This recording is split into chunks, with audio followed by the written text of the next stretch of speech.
coffee lovers and internet explorers. Welcome back to SipCyber, a podcast that's on a quest to find the best coffee shops and practical ways to navigate your digital life.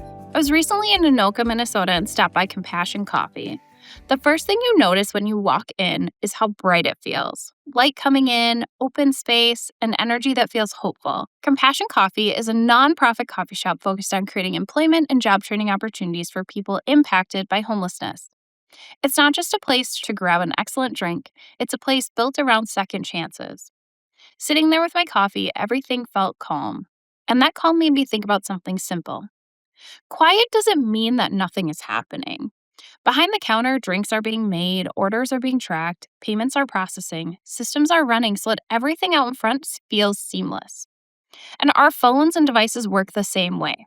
Most of us assume our devices are basically idle until we tap them or say a wake phrase like "Hey Siri" or "Okay Google." But in order to recognize that phrase, your phone has to be checking for it in the background. Now, that doesn't mean that someone is actively listening to your conversations.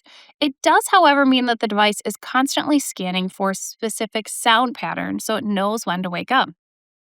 Even that little orange or green dot that appears when your microphone is active, that shows up after something has already been triggered. It's a notification, not a shield. Microphones aren't the only quiet systems running. Your phone keeps track of locations you visit often. Apps request access to your location, camera, and microphone. Your activity history shapes the suggestions that you will see on your device moving forward. Now, none of this is dramatic per se. It's mostly convenience. But keep in mind that convenience runs on your data and your information. So let's make this practical. If you're using an iPhone, go to your settings, so that little gray gear, select Privacy and Security, and then choose Location Settings. Scroll through your apps. If you see one set to Always Allow, ask yourself if it truly needs your location all the time.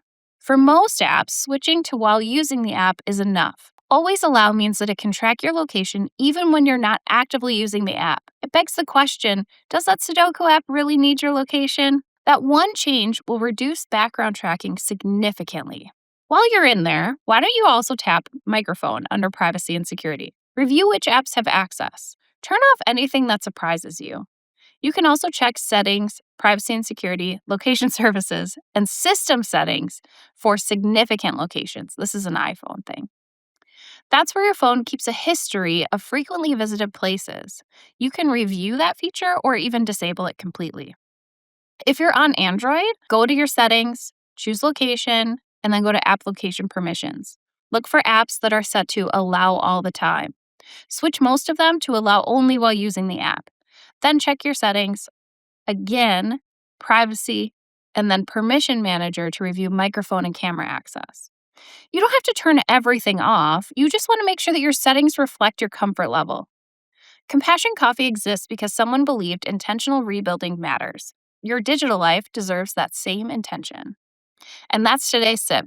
Take 10 minutes this week, review your location permissions, switch Always Allow to while using wherever it makes sense. Don't forget about the microphones too. Small adjustments, less background noise, bright space, quiet systems, thoughtful choices. Until next time, stay curious, stay kind, and stay secure.